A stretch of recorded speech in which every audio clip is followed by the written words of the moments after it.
Բարի լույս հարգելի հետևորդներ, եթերում է ABC լուրերի առավոտվա թողարկումն է, ես Սվետլանա Պետրոսյանն եմ։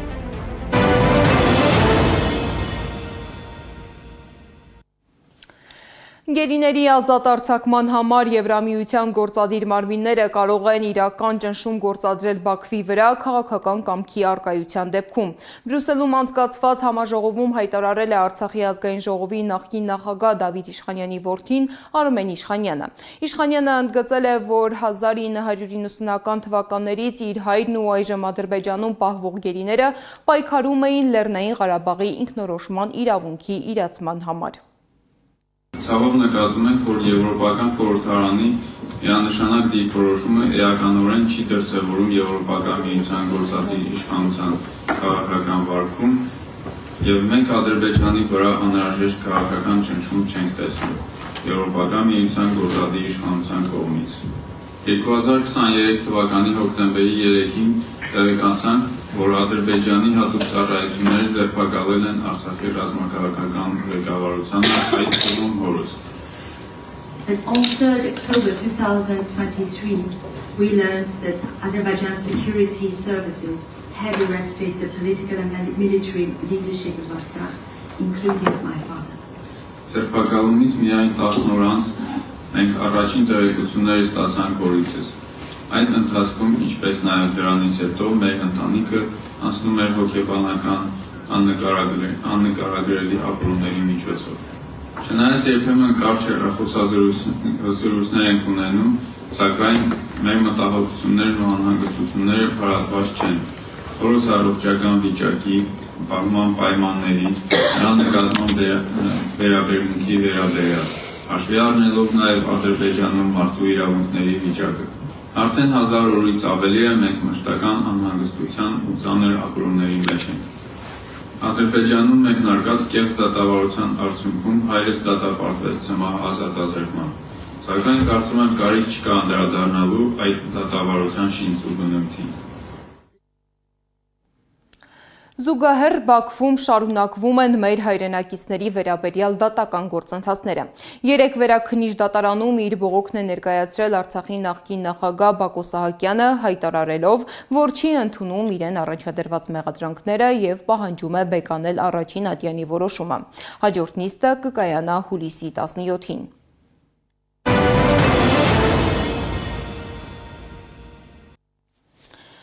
Հայաստանում գործող իշխանությունը այլակարծությունը հաճախ ընկալում է որպես թշնամանք։ Այս կարծիքն է հայտնել Հայաստանի առաջին մարդու իրավունքների պաշտպան Լարիսա Ալավերդյանը քաղաքական դրդապատճառներով հետապնդվող անձանց իրավունքների հարցերով հանձնաժողովի առաջին ասուլիսի ընթացքում։ Ալավերդյանի խոսքով ինքը որևէ քաղաքական ուժի անդամ չէ եւ իրեն ընդդիմադիր գործիչ չի համարում, սակայն նրա գնահատմամբ այսօր իշխանության գործողությունները քննադատող յուրաքանչյուր մարդ հաճախ անմիջապես որակվում է ընդդիմադիր։ Նա ընդգծել է, որ նման վերաբերմունքը խորացնում է հասարակության բևեռացումը, ազդելով ոչ միայն հանրային մթնոլորտի, այլև ընտանիքների եւ ընկերական հարաբերությունների վրա։ Ընդդիմությունը թշնամի է, այսինքն այլախոսը, որովհետև ես ընդդիմադիր չեմ կարող կոչվել, որովհետև ես կուսակցական չեմ մասնակցել ինչ-որ մի այդպիսի բաների մեջ, բայց ցանկացած այլախոս Հայաստանի Հանրապետությունում այս իշխանության կողմից ճանաչում է որպես թշնամի, ոչ թե որպես ընդդիմություն, ոչ թե ժողովրդավարության որևէ մի առումով անհրաժեշտ տառ։ Մենք տեսնում ենք քննչական կոմիտեի հայտարարություններից, որ օրինակ փետրվարից մինչև հունիս իրենց ամփոփումների արդյունքներում հարուցվել է ուրեմն 248 անձի նկատմամբ քրեական հետապնդում, սա մինչև հունիս էր, բայց վերջին օրերին էլի մենք տեսնում ենք, որ հետապնդումները շարունակվում են, հենց այսօր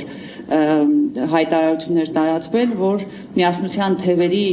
ներկայացուցիչի նկատմամբ է քրեական հետապնդում իրականացվում, ընդամենը մի կես ժամ առաջ այդպիսի հայտարարություն տարածվեց, հետևաբար այս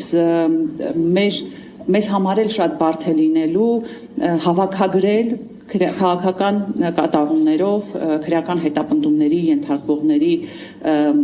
շրջանակը, բայց ես կարծում եմ դա ամենակարևոր գործն է, որ մենք պետք է անենք։ Հայաստանում չի գործում սեփականության անձեռնմխելիության իրավունքը։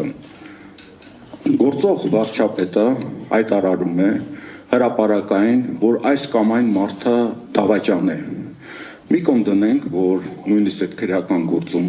դավաճանության որևէ հոդված չկա, բայց այնուամենայնիվ իրավապահ համակարգը գնում այդ մարդու ետևից։ Սահմանափակվում է խոսքի իրավունքը եւ արդեն դատարանները որոշումներ են ընդունում ինչ-որ մարդկանց զրկելու հանրային կյանքին մասնակցելուց։ Խոսքը իրավական համակարգի կատարելության մասին չէ, խոսքը սահմանադրության կարգավորումների մասին չէ, չնայած եթե թույլ կտակ ասեմ, Հայաստանի Հանրապետության եւ որևէ սահմանադրական փոփոխություն, այսինքն սահմանադրությունը 95 թվականի խմբագրությունով մինչև 2015 թվականի խմբագրությունների փոփոխություններ չեն նպաստել իրավական իմաստով բեսպրեդելին եւ չէին էլ կարող նպաստել, որտեղ դրանց ամեն հաջորդ խմբագրությունը ել ավելի է մեծացրել են երաշխիքները, որոնք տրված են Հայաստանի Հանրապետության քաղաքացիներին իրենց քաղաքացիական եւ քաղաքական իրավունքների իրացման համար։ Իսկ քրեական գործերում հայտնված ընկերությունների աշխատակիցները կանգնել են փաստի առաջ։ Մուլտիտաբակի աշխատակիցների խոսքով իրենք որևէ առնչություն չունեն քննվող գործի հետ, սակայն դրանց հետևանքներն անմիջապես անդրադարձել են իրենց եւ իրենց ընտանիքների սոցիալական վիճակի վրա։ Նրանք պահանջում են վերականգնել աշխատանքի իրենց իրավունքը եւ հնարավորություն տալ վերադառնալ իրենց աշխատատեղերը։ Ոչ մեկը չի գնալու ուրիշ տեղ աշխատանք փնտրի կամ չի գնալու մուրալու։ Բոլորն ուզում են որպեսզի աշխատեն, իսկ մենք պահանջում ենք նաև որ անհապաղ ազատ արձակեն պարոն Ծառուկյանին, որպեսզի դուրս գա ժողովրդին տերություն անի։ Հիմա այս որ Արկադի պարապորտի մեջ ենք, պարոն Ծառուկյանը, էլի ես համոզված եմ, որ կարող է դուրս գա ու այսքանին վարձատրի, բայց որ այդ մարդը չվարձատրի, պետությունը պարտավոր է, այսքան պարապորտի վնասը վերականգնի, ժողովրդին վարձատրի, անելու են իրանք։ Ես կարծում եք կվերականգնի։ Ես չեմ կարծում որ իրանք կվերականգնեն, իրանք մենակ կարող են խլին։ Ժողովուրդը բոլորը վարկերի տակ, պարտքերի տակ ոնց պետք է լինի վերջը։ Բոլորս մենք դրա կարիքն ունենք, սրանով ենք սնվում ապրում։ Ոնց կլինի։ Մենք մեղավոր ենք։ Քանի օր չեք աշխատում։ Արդեն 8 օր, քանի օր, 9-րդ օրն է։ Ոնց պետք է ապրենք, մեր վարկերով պետք է փակի։ 100 Եթե չբացեցին գործարանը, ամեն ինչի մենք ընդունակ ենք անենք։ Ինչ պետք է անենք, մեր երեխեքին ով է պահելու։ Գագիկ Ծառուկյանի դեմ հարուցված քրեական գործի շրջանակում թիրախում հայտնվել են նույնիսկ նրա ձիերը։ Փաստաբանների խոսքով քննչական մարմինը մտադիր էր արգրավել ձիերը, սակայն հանրային հնչեղությունից հետո գործընթացը կրկին հետաձգվել է տեխնիկական պատճառներով։ Հաստատի իրանք հանդիսանում են ընտանի կենդանիներ եւ որպես այդպեսին չեն կարող հանդիսանալ որևէ քրեական վարույթի առարկա, որպես այդպեսին։ Հիմա դատավարական ընթացակարգերով քննիչի որոշումը բողոքարկվում է։ Վնաս կկրեն, որովհետեւ իրենց ծանոթ միջավայրում են իրեն գտնվում, հատուկ խնամք են պահանջում, որովհետեւ հատուկ ձիեր են, որպես այդպեսին տոհմական զուտ այդ մասով խնդիր կարող է առաջանալ միանշանակ։ Բարգավաճ Հայաստան կուսակցությունը հերքում է Հիսուս Քրիստոսի մոնումենտալ արձանի շինարարության դադարեցման մասին տեղեկությունները։ Կուսակցության փոխանցմամբ Գագիկ Ծառուկյանի նախաձեռնությամբ եւ միջոցներով իրականացվող նախագիծը շարունակվում է, իսկ շինանյութերի մատակարարման հետ կապված խնդիրները չեն ազդել շինարարության ընթացքի վրա։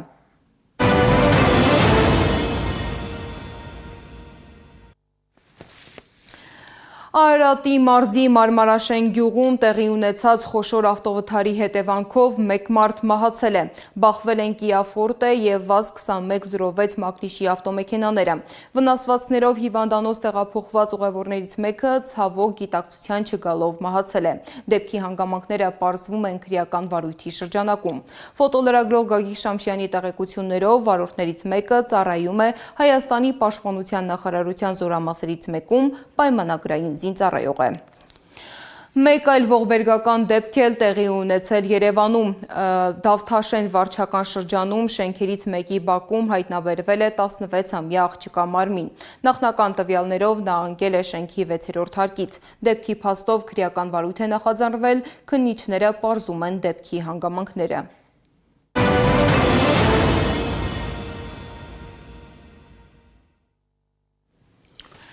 Միջազգային լուրերի շարքում ուշադրության կենտրոնում շարունակում է մնալ Մերձավոր Արևելքը։ Իրանի Իսլամական հեղափոխության պահապանների կորպուսը հայտարարել է, որ հրթիռներով եւ անօդաչուներով հարվածել է Բահրեյնում եւ Քուվեյթում գտնվող ամերիկյան ռազմաբազաներին։ Թեհրանում պնդում են, որ գործողություններն իրականացվել է ի պատասխան Իրանի ռազմական օբյեկտների ուղղությամբ ԱՄՆ-ի հարվածների։ Իսկ Axios-ը հայտնում է, որ ԱՄՆ նախագահ Դոնալդ Թրամփը Իսրայելի վարչապետ Բենյամին Նեթանյահուի հետ հեռախոսով զրուցելիս կոչ է արել զորքերը դուրս բերել Սիրիայից եւ Լիբանանից։ Սումուդ մարդասիրական նավատորմի գործը քննող դատարանն էլ որոշել է Ինտերպոլի կարմիր տեղեկագրի միջոցով Իսրայելի վարչապետ Բենյամին Նեթանյահուի նկատմամբ միջազգային հետախուզում հայտարարել։